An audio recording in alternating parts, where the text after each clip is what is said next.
I'm Logan Crawford, and right now on Spotlight, we're speaking to an amazing author. Her name is Kathy Hyatt Moore, and she has written a wonderful novel, Winds of Eruna. It is part of a trilogy that takes readers on an extraordinary journey into a fantastical world replete with winged children, mythical creatures, and grand adventures. Her artful storytelling showcases richly developed characters and landscapes exploring themes of destiny, love, rebellion, and self-discovery across the 8 realms of Eruna. We're delighted to have this very talented author join us here today on Spotlight. We thank the team at Authors Tranquility Press for helping us put her in the spotlight today. And we ask viewers like you to support writers like her by subscribing to our channel. Kathy, thanks so much for being our guest today. Thank you so much for having me. My pleasure. Let's start out with the big picture. Let's tell the folks at home what the book is all about. Actually, there's 2 books. There's Winds of Eruna, book 1, which is called A Flight of Wings, where I introduce all the characters. And you learn of their character, their honor, their plights. There's evil, there's good. But book 2 really gets into it. It's called Winds of Eruna, book 2, A Flight of Dragons. Okay. So there's also dragons in this book. And it starts out right off the bat with quite a bit of excitement, quite a bit of danger, quite a bit of discovery. So I think readers are going to enjoy it. And we're in the proofreading phase right now on book 2, but book 1 has been published and it's out there if anybody's interested. And I hope they are. And hopefully this will help today. Absolutely. Absolutely. Tell me how you came up with this idea for this unique world. Well, as a child, I would have dreams that I was flying. And I started out life as an analytical chemist, and then children started coming, and I had 4. And so I decided to stay home. My husband was also a chemist. And we moved all over the world. We've lived in Italy, Scotland, Saudi Arabia. We've traveled all over the world. And I had always enjoyed English and writing as much as I did chemistry and the sciences. And I told my children, I think I'm going to write a book about this, because I had been thinking about it for years.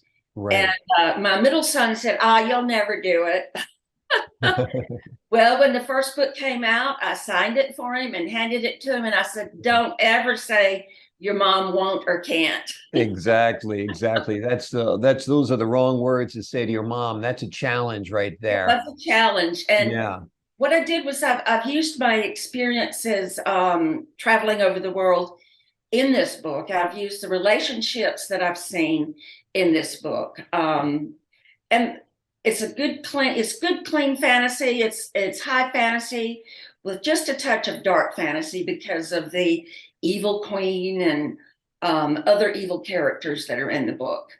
Absolutely. Let's talk about one of the characters right off the bat. I'm hopefully saying her name right. Ulu. That's correct. Tell us a little bit about her youthful innocence, yet she has grave responsibilities placed upon her. Yes, she does. She talks her grandfather into traveling from the far north, where the ice is, all the way south, because she wants to go to Cliffside School. She had foreseen it, and she decided that that's what she wanted to do. And so her grandfather and several warriors that volunteered go with her traveling south. And a lot of things happen to her along the way. She's very gifted in magic,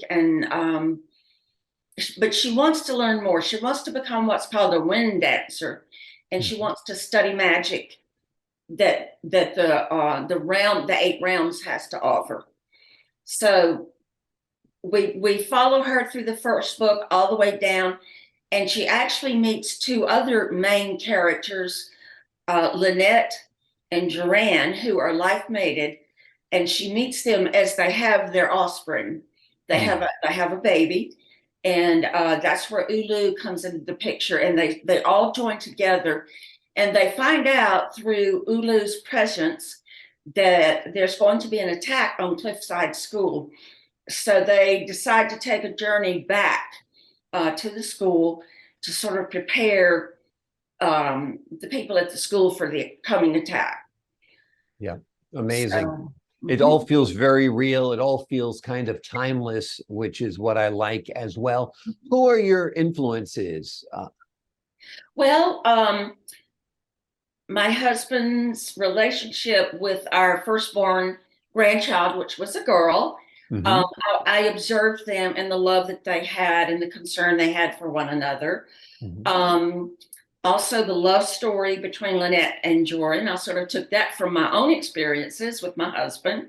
mhm. He died last March, a year ago, Sorry. March, and I miss him greatly, but Yeah, I think he would be proud that I am continuing to go on and write because he always encouraged me and was my biggest fan. So yeah. I've used those experiences. I've also used the experience of my relationship with my grandfathers. Um, Mhm.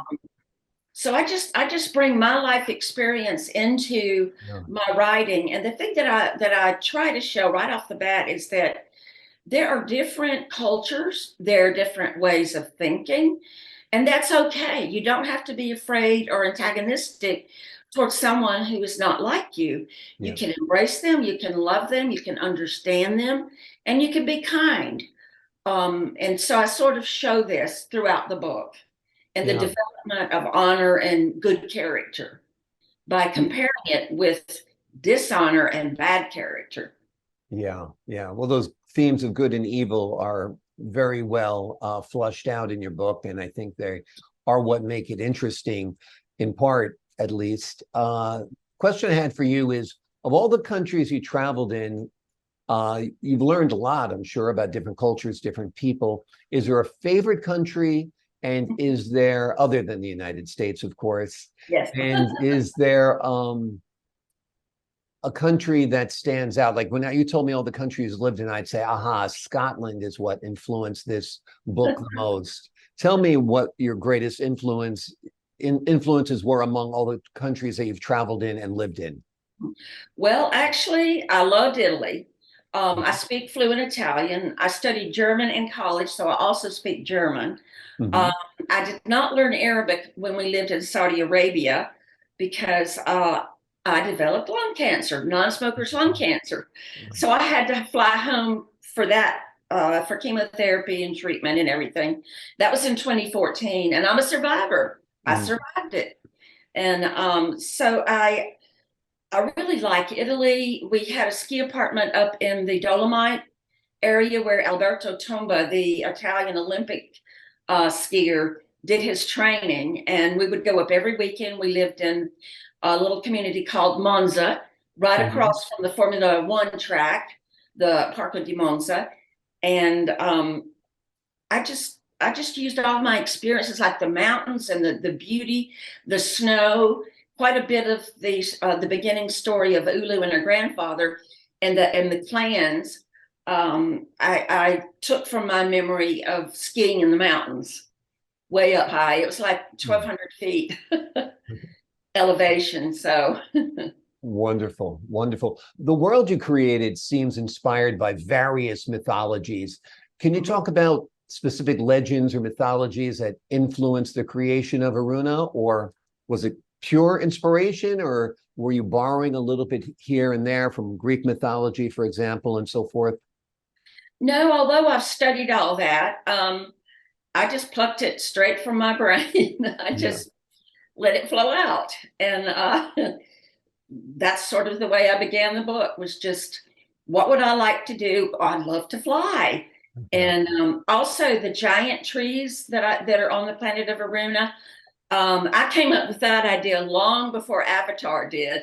And in fact, the giant trees in my imagination are even much larger, so large that buildings are built on the limbs of these gigantic trees.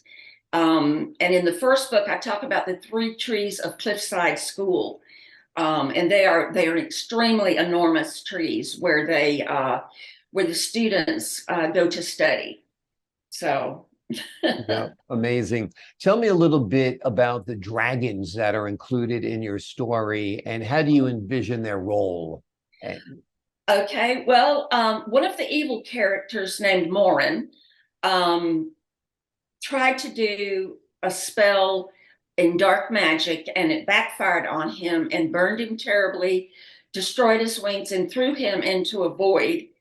And he is sent back by an evil demon that's there, along with an infant dragon, mhm, which he named Death. And the dragon grew after eating a bunch of characters, mm, grew to become quite large. And there are some characters called the Malacan, these reptilian characters, and they have a lot to do with the dragons and dragon history. So there's a surprising way in which dragons come back into the world of Eruna to help defend it from Morin and the his dragon Death and the evil demon Sarnak, who wants to open a portal into Eruna. So that is sort of where the dragons come in to help protect the school, protect Eruna. Let's talk a little bit about your storytelling. You decided to tell the story from various perspectives. Were there challenges you faced in ensuring that each voice felt unique and authentic? Not really. I just sort of imagined myself as that character, and I took on their specific character traits, and then I wrote from that platform. I sort of Mm, identified myself with the character, and then wrote from that platform. Even the evil characters, I took their traits and sort of personified them, and then I wrote from that aspect. Sort of like actors who go into characters yeah. before they come on the screen. So Exactly. Exactly. How'd you like living in that world that you were creating when you were writing it every day? You know, all of a sudden you're in Aruna, you're imagining the trees, you're imagining the dragons, you're imagining everything. And it really kind of consumes you, I know. So tell me yes, about it, what it was like. And did you enjoy living in that world? Did you enjoy yes, I writing in that did. world? I really enjoyed that world. It's a beautiful world. It's with the giant trees, and there are also unwinged people who are derogatively known as grubs, but they prefer to be called land dwellers, Hmm. and they live in between the roots of these giant trees. They have little homes, and in one respect, they are subservient to the winged society. Um, but one of the main characters, named Lynette, she's also the daughter of the high matriarch, who is a very evil queen of the eight realms. Um, she has a different perspective because of the influence of her father to respect all life, to respect even the unwinged, and to treat them as equals. Mm. So we sort of see that develop throughout the book, the rise of the unwinged people. Um, so life as an unwinged person is not necessarily that great, but there are characters that are making the best of it, and so we bring them into the book too. Yep. And a lot of the characters are going through a journey of self-discovery. Was that intentional or just kind of came about in the writing process? It was actually intentional. I wanted to show the development of characters and give my readers a sense that, hey, you have a choice. You have a choice on how you treat other people. You have a choice on your future, on where you go, what you do, how you treat others. And you can either go the bad way or the good way. And so I try to develop that in my book and bring the readers along with me to show them that, hey, it's okay to be different. Mm, It's okay to love different people. Um, that's really what we're all about. I believe that's why we're here on the planet. We are to love others, treat them with kindness, help those that need help, and be a good person. I am a Christian, and so I do take from that experience quite a lot in my character development too. And the books, there is a religion in the book. They do worship the wind, some of them do. And so I try to incorporate my Christian experience in writing about that. So I that's hope I great. answered the question. Yeah, absolutely. How long did it take you to write it? And when did you start? When did you finish? That kind of thing. Well, it had been around in my mind for many years. Right. And once my children all grew up and got out of the house, then I began to write. And what I did, this was in about 2017, I paced myself. I decided, well, actually, it was published in 2017. I actually began writing it in about 2014. And I set myself the goal of writing an hour a day, except Sundays.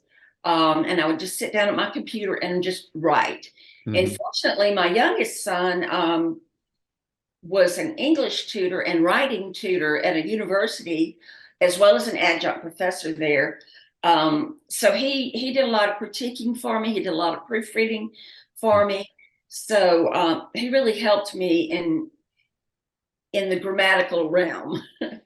So And I yeah, presume he was your first reader then, because he was helping you with the editing process. actually, my husband was my first reader, Okay. but he was more engineer minded, um, Right. whereas my Right. youngest son was more literary minded. And were you giving it to your husband chapter by chapter to get his approval or get his opinion or get his reaction? Actually, I waited until I had it written, and then I handed it to him, and he read it and Okay. offered suggestions and advice, and sort of that's also sort of what I did with my son. I just sent him the whole thing, and then we would work on it chapter by chapter together. We would use Google Docs, and we would go back and forth, making improvements, getting all the tenses correct, getting all the grammar correct, making sure that everything was consistent concerning the characters and the happenings.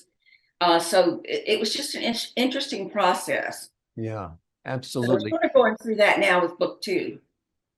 How is book two is ready to be published or Yes, almost done? Yes, well, ready to be published. we're still proofreading and editing, and Right.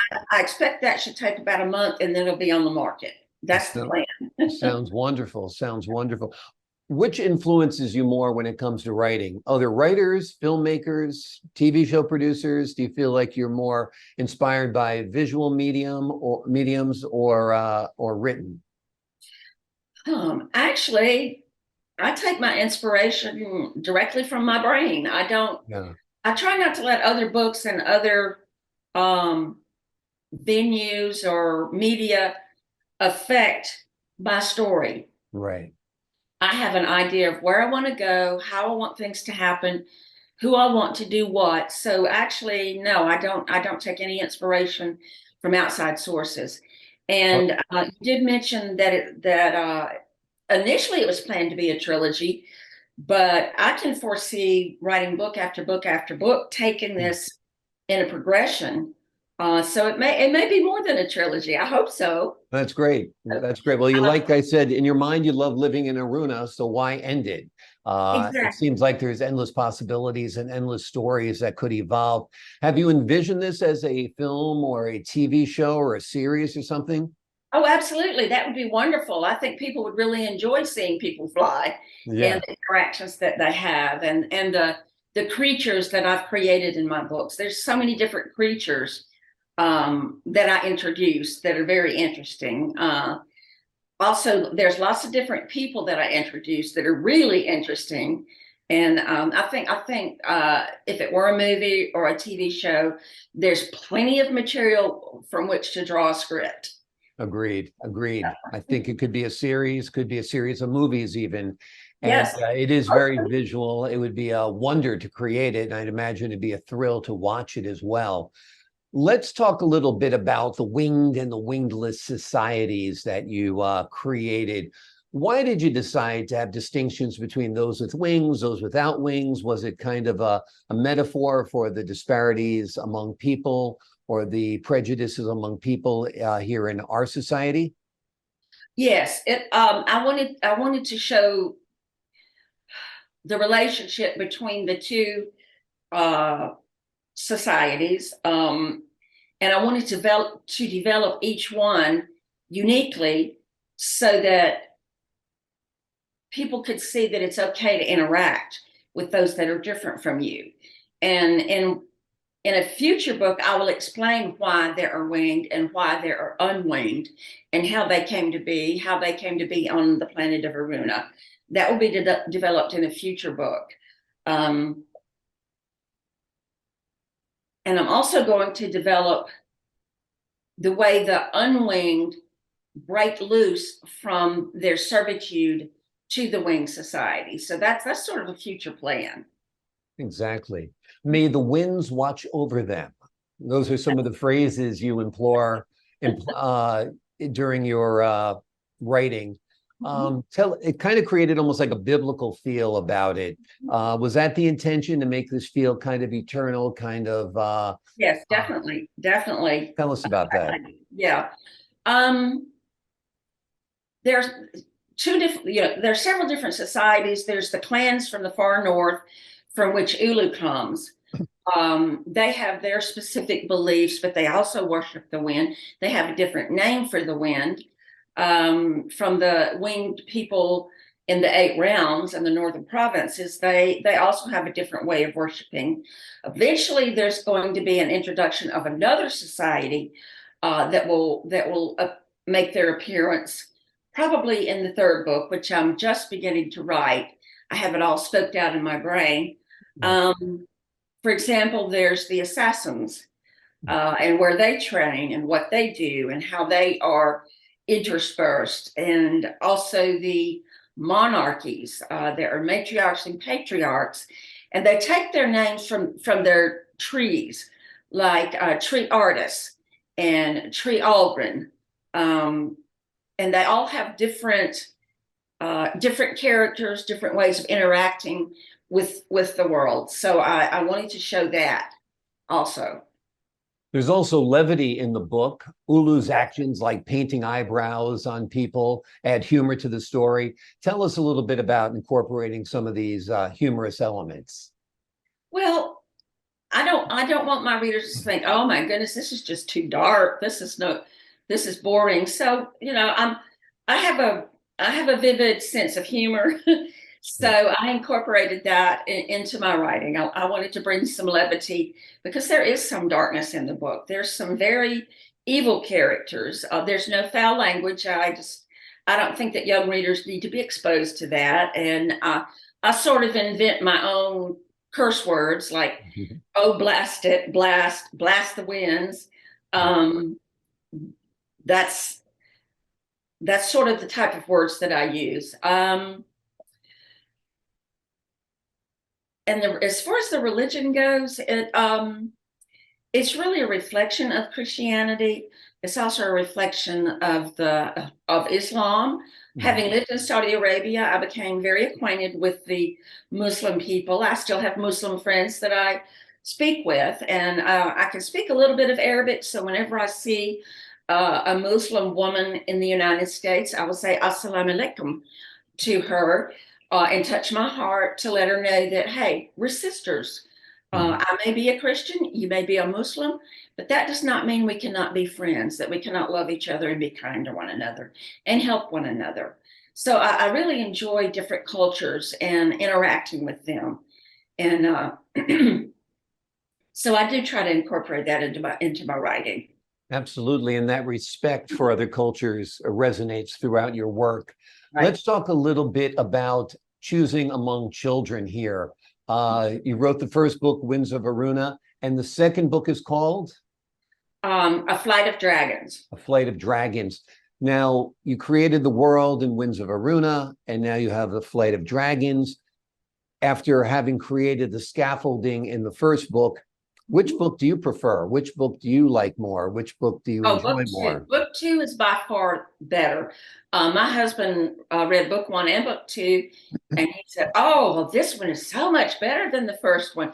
And also my son proofreading says, wow, Mom, I didn't know you had all this imagination. So they like the second book a lot better. And I'm hoping that the third book's even better as I develop myself as a writer. So I'm still an infant as far as writing goes. I'm learning. Well, you're doing great. You're not taking baby steps. You're taking giant steps. The book that I read, Winds of Eruna, is wonderful. It was supposed to be part of a trilogy. It might go beyond that. It's an amazing book. It's a fantastical journey into a wonderful world. filled with winged people and children, mythical creatures, and grand adventures. This is a book you're not going to want to miss, and you're going to be very, very happy that Kathy Hyatt Moore is coming out with a second book, and then later a third, and perhaps a fourth, and more. Kathy, thanks so much for joining us here today on Spotlight. Thank you so much. I really enjoyed speaking with you. I enjoyed. I want to thank authors, Tranquility Press, and Rob Gonzalez for setting this up for me. So kudos to them and kudos to you. Thank you so much. Oh, my pleasure. They are a good group. I enjoy working with them as well. And to the folks at home, I'm Logan Crawford, thanking you for your time this time until next time on Spotlight.